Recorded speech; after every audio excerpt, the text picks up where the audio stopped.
ዛሬ አንድ 5 ነጥቦችን የምናገርበት ክፍል አለ። ዘፍጥረት መጽሐፍ ምዕራፍ 26 ቁጥር 1 እስከ 24 ያለውን ሐሳቡን ነው የምነግራቸው። ረጅም አልቆይም፣ ረጅም እንድንጸልይ ስለሚፈልግ መጽሐፉን ክፈቱትና እኔ ጋር ያለው ትርጉም ነው አነባለሁ። ስሙ።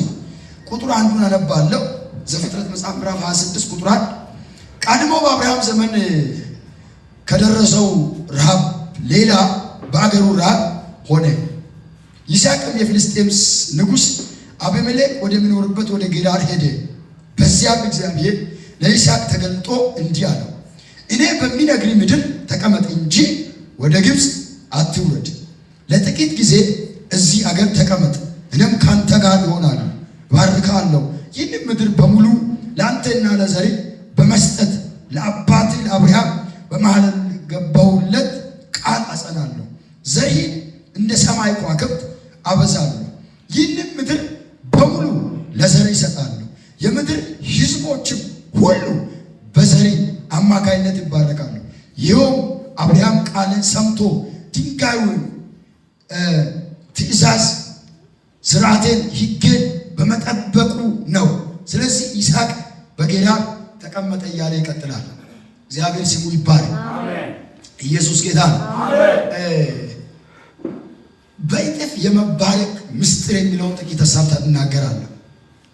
እየሰማችሁ ነው? በደንብ ስሙኝ። አሁን ስለቀራ ሰው ዛሬ ማታ አትጨነቁ። እናንተ የመጣችሁ በደንብ ስሙ። አጠገብ ያለውን ሰው ያዙትና እንደዚህ በሉ፣ በእጥፍ የመባረክ ምስጢር በለው። ምን እንደሆነ ታውቃለህ ወይ በሉ። ንገሩልኝ ደግማችሁ፣ ምን እንደሆነ ታውቃለህ ወይ? በእጥፍ የመባረክ ምስጢር ምን እንደሆነ ከዚህ ክፍል ጥቂት እንማራለን። የዘፍጥረት መጽሐፍ 50 ምዕራፎች አሉ። ለሁለት ከፍዬ ጥቂት ነገር አወራለሁ። ከምዕራፍ 1 እስከ 11 ያለው የፍጥረታቶች ሁሉ ጅማሬ የሆነውን ነገር ያሳያል። ለምሳሌ የዘፍጥረት መጽሐፍን ስታነሱ የዘፍጥረት መጽሐፍ እግዚአብሔር አምላክ በሙሴ አማካይነት እንደምታወቀው ዘፍጥረት፣ ዘጸአት፣ ዘሌዋውያን፣ ዘኍልቍ፣ ዘዳግም አምስቱንም የፔንታቱክ መጽሐፍቶችን ወይም የሕግ መጽሐፍቶችን የጻፈው ሙሴ ነው። ሙሴ ደግሞ የተወለደው ዘጸአት ላይ ነው። የተወለደው ያ ሙሴ ከእግዚአብሔር ኃይሉን ተቀብሎ እግዚአብሔር አምላክ ሲገልጥ ያልነበረውን ዘመን ጭምር ይጽፋል እና ሲጽፍ ለሁለት ከፍሎ ነው የሚጽፈው።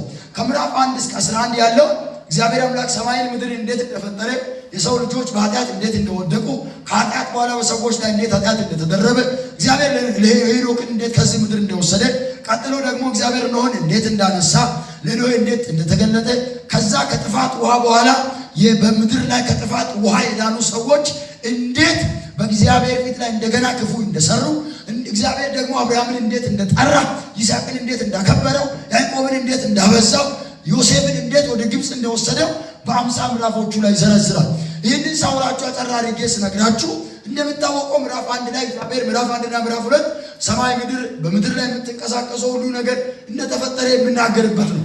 ያ ሁሉ ከተፈጠረ በኋላ የሰው ልጆች በ6ኛው ቀን ላይ ተፈጥረው እግዚአብሔር አምላክን ለማምለክ እግዚአብሔር አምላክን ለማክበር የተፈጠረው የሰው ልጅ እግዚአብሔርን ከማክበር እግዚአብሔርን ከፍ ከማድረግ ውጪ ሆኖ ወደ መንገዱ ማሙስ ሲጀምር አንድ ነገር ተከሰተ። አዳምና ሔዋን እግዚአብሔር አምላክ በአምሳል ፈጥሮ በኤድን ገነት ላይ አስቀምጦ መልካም ነገር እንዲበሉ እግዚአብሔር የሚከብረውን እንዲያደርጉ ያመልኩ ዘንድ ያስቀምጠው ያ ሰው የአዳምና ሔዋን እግዚአብሔርን ማክበር ትቶ የልባቸውን አደረጉ። እግዚአብሔር አታድርጉ ያለውን ለማድረግ በጣም ቅርብ ሆኑ። ከዛ በመቀጠል ያ ጥፋት በሰዎች ላይ አልቀነሰም፣ ጨመረ። እንዴት ጨመረ ካላችሁኝ በዛ በዘፍጥረት መጽሐፍ ምዕራፍ 4 ላይ ቃየን አቤልን ገደለው።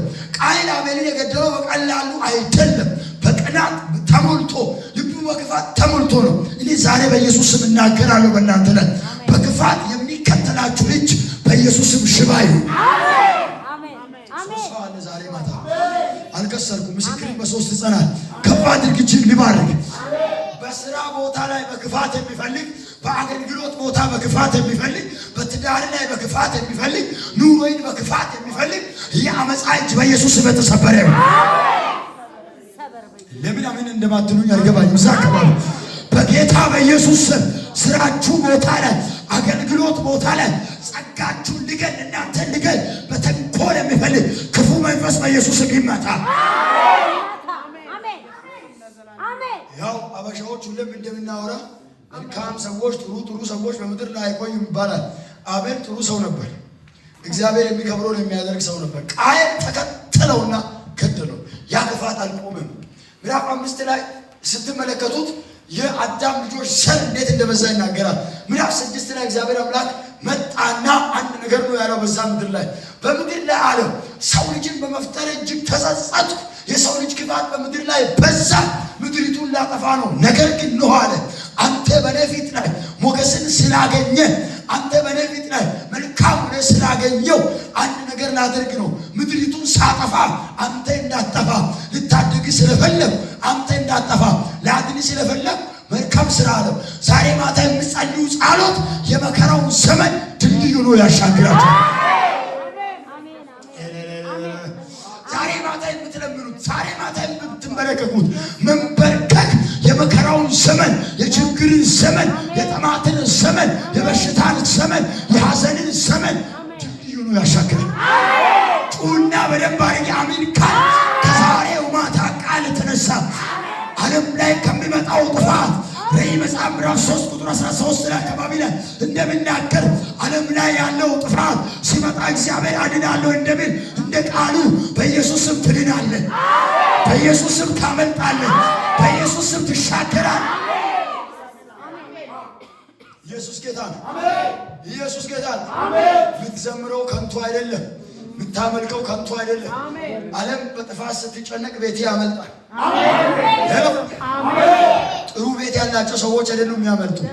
አፓርተም ላይ የሚኖሩ ሰዎች አይደለም የሚያመልጡ፣ አያመልጡም። ኢየሱስ ያለ ሰው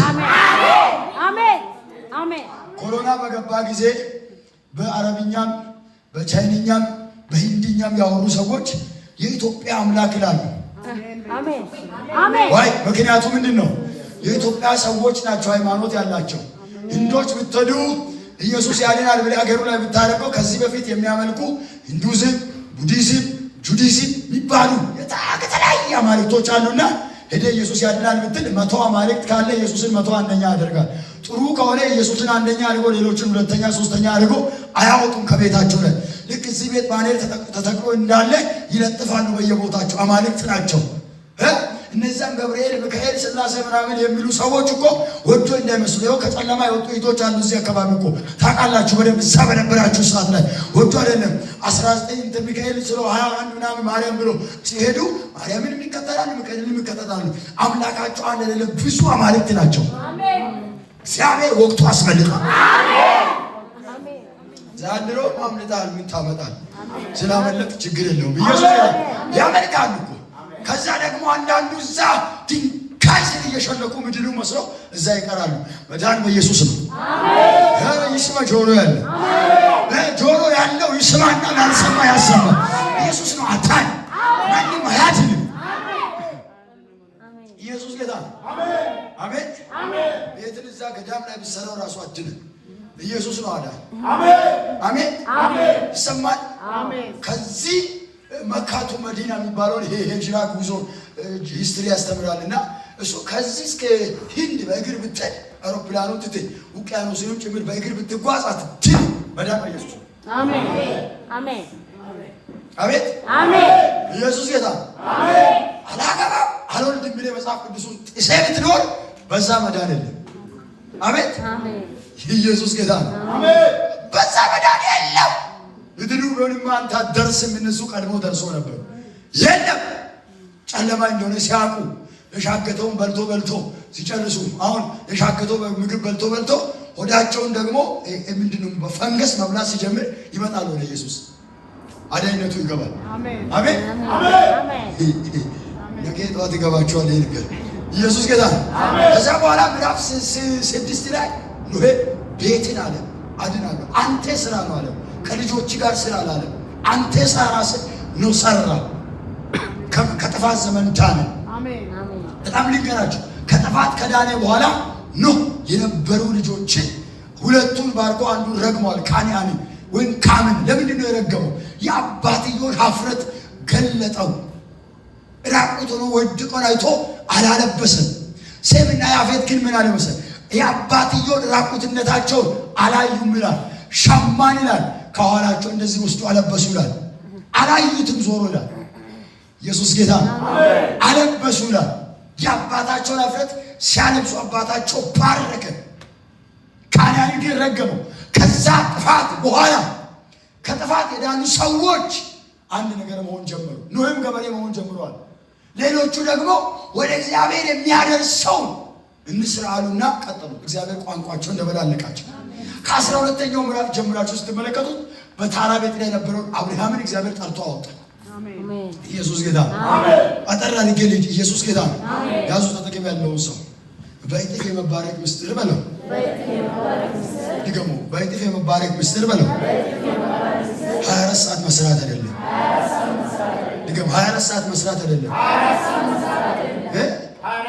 ድገምና 24 ሰዓት መስራት አይደለም። 24 ሰዓት መስራት ጥሩ ነው። እግዚአብሔር ጤና በሰጥቶን ነገሮቻችን ጉልበታችን በጣም ሉዝ የማያደርግ ቢሆን መስራት ጥሩ ነው። በዛ እንባረክ። በነገራችን ላይ በረከትና ሀብት ይለያል። ኢየሱስ ጌታ ነው። ሀብት ዛሬ ማታ የምትበሉት እንጀራ ነው። አሁን የለበሳችሁት ልብስ ነው። አሁን የምትነዱት መኪና ነው። ዛሬ ያላችሁ ነገር ነው። ባንካችሁ ቤት ላይ ያለው ነገር ነው። ኪሳችሁ ላይ ያለው ነገር ነው። ሀብት እሱ፣ በረከት እሱ አይደለም። ከሱ ያለፈ እግዚአብሔር ስሙ ይባላል። ጌታ ለዘላለም ይባላል። ከዛ ያለፈ እግዚአብሔር አምላክ ዘፍጥረት መጽሐፍ ምዕራፍ 12 ላይ አብርሃምን አወጣ። የወጣ አብርሃም ከእግዚአብሔር ጋር ነው የቀጠለው፣ ከሰው ጋር አይደለም የቀጠለው። ባርካለሁ አበዛለሁ ታላቅ ቀጠለው። እግዚአብሔር አምላክ አብርሃምን አበዛለሁ ያለው ያ በአብርሃም ሕይወት ላይ የነበረው ነገር በእጥፍ ነገር የመባረክ ምስጢር ወደ ሌላ ክፍል የትም አልሄድም። መጽሐፉን ትንሽ ላብራራችሁ ብዬ ነው ወደዚህ ሄድኩ። ከ12ኛው ምዕራፍ ጀምሮ እስከ 50ኛው ምዕራፍ ያለው የአባቶችን ታሪክ ይዛል። አብርሃም፣ ይስሐቅ፣ ያዕቆብ፣ ዮሴፍ የተባለውን የእነዚህ ሰዎችን እስራኤል የተባሉ ጭምር ያለውን እነዚህ ሰዎችን ታሪክ ይዛል። የሚይዘው እግዚአብሔር አምላክ በሕይወታቸው ላይ ያደረገውን የእግዚአብሔርን እጅ ነው የምናገረው። አሁን ወደ ዘፍጥረት መጽሐፍ ምዕራፍ 26 ሲመጣ እግዚአብሔር አምላክ ወደ ይስሐቅ ጋር መጣ። ይስሐቅ የሚባለው ሰው ከአብርሃም የተወለደ የሳራና የአብርሃም ልጅ ነው። የሳራና የአብርሃም ልጅ የነበረው ይሄ ይስሐቅ በመካንነት የተገኘ ልጅ ነው። እንደምታወቀው 24ኛው ምዕራፍ ላይ እግዚአብሔር አምላክ ሳራ አርጅታ ሞታለች። ሳራ አርጅታ በሞተችበት ጊዜ ላይ አብርሃም አንድ ነገር አለው። ሎሌዎቹን ወደ ቤተሰቦቼ ወደ ዘመዶቼ ሂዱ፣ ወደ ካንዓን ሀገር እንዳትሄዱ። ለምን? ካንዓን የሚባለው ሰው ያን ነው የረገመበት ሰው ስለሆነ ወደዛ ምድር እንዳትሄዱ ብሎ አባታቸው አብርሃም ለይስሐቅ ሚስት እንዲፈልጉ ተናገረ። ሚስት ፍለጋ ሄደው ርብቃን አገኙቷን ይዞ መጡ። አብርሃም በዘመኑ ሁሉ በመካንነትና በብዙ ችግር እንዳሳለፈው ሁሉ ይስሐቅን በመካንነትና በብዙ ችግር አሳልፏል። እግዚአብሔር ስሙ ይባላል። አሜን። መጽሐፍ ቅዱስ ለዛም እኮ ስለሚያውቀው እኮ በሐዋርያው ጴጥሮስ ሲገልጥ እግዚአብሔር እንደዚህ አለው፣ በጊዜው ከፍ እንዲያደርጋችሁ ከኃይለኛው ከእግዚአብሔር እጅ በታች ራሳችሁ አዋርዱ። እሱ በጊዜ ምን ያደርጋል? ከፍ ያደርጋል። አሜን አሜን አሜን። ሁሉ ሰላም ነው። አሜን። ኢየሱስ ጌታ ነው። አሜን። በሉሽ አሁን አጠራ አድርጌ መልእክቴን ልንገርና ልጨርስ። በእጥፍ የመባረክ ምስጢር የመጀመሪያ እግዚአብሔር ባለበት ስፍራ ላይ መሆን ነው።